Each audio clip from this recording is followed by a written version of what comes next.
നമസ്കാരം, ഞാൻ Isha, counselling psychologist. Happiness is a choice. 92 വയസ്സായ ഒരു വൃദ്ധൻ്റെ ഭാര്യ മരിച്ചു. അദ്ദേഹത്തിന് തനിയെ താമസിക്കാനാകാത്തതിനാൽ അദ്ദേഹം വൃദ്ധസദനത്തിലെത്തി. അവിടുത്തെ അസിസ്റ്റൻ്റ് അദ്ദേഹത്തിന് താമസിക്കാനുള്ള റൂം കാണിച്ചു കൊടുക്കാൻ കൊണ്ടുപോകുന്നതിനിടയിൽ റൂമിൻ്റെ വലിപ്പം, അവിടുത്തെ ഫർണിച്ചർ എല്ലാം വിശദീകരിച്ച് പറഞ്ഞു കൊടുക്കാണ്.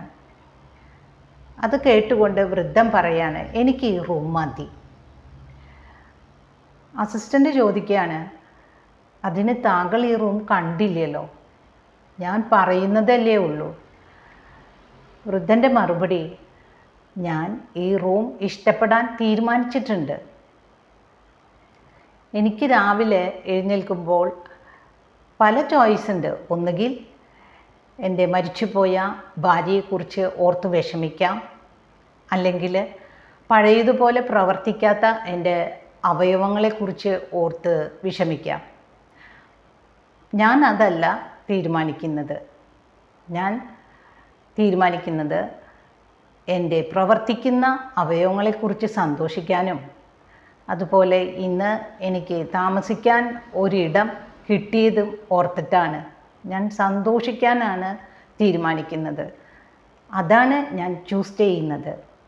Happiness is a choice.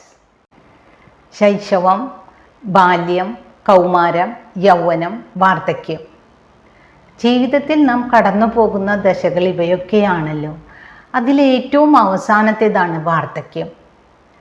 ചിലർ 50 കഴിയുമ്പോഴേക്കും പടുവൃദ്ധരുടെ മട്ടാകും.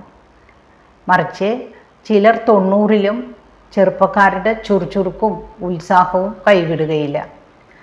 നമ്മുടെ ദേഹത്തിലെ അവയവങ്ങൾക്ക് അവശത ബാധിക്കുന്നതും ഇതുപോലെ വ്യത്യസ്തതയിലാണ്.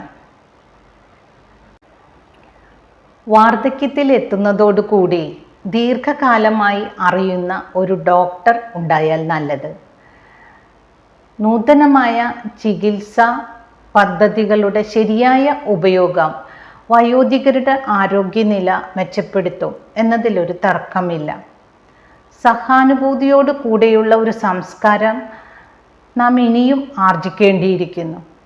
കാൽനടക്കാർക്ക് സുരക്ഷിതമായ നിരത്തുകൾ, സൂക്ഷ്മതയോടെയും പരസ്പര ബഹുമാനത്തോടെയും കൂടെയുള്ള വാഹനമോടിക്കൽ, പൊതു ശുചിമുറികൾ, ആധുനിക സൗകര്യങ്ങളോട് കൂടിയ ഗ്രാമീണ വായനശാലകൾ എന്നിവയെല്ലാം വയോധികരെ സമൂഹ മധ്യത്തിൽ ഒറ്റപ്പെടാതെ ജീവിക്കാൻ പ്രാപ്തരാക്കും. ഒറ്റപ്പെടൽ വലിയൊരു മാനസിക ആരോഗ്യ പ്രശ്നമാണ്. ഇതിന് ഉതകുന്ന സാമൂഹ്യ ബന്ധങ്ങൾ സൃഷ്ടിക്കുക എന്നതാണ് ഇതിനുള്ള ഏക പരിഹാര മാർഗം. പ്രശ്നങ്ങളെ താലോലിച്ചു കൊണ്ട് നടക്കാതെ ഉടൻ തന്നെ പരിഹാരത്തിലെത്തുക.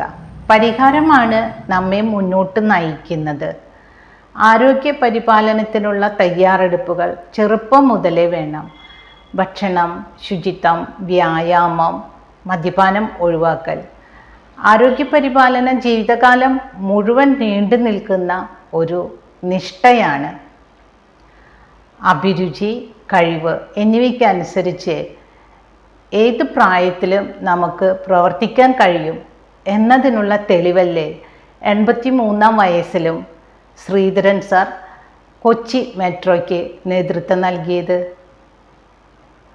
നന്ദി.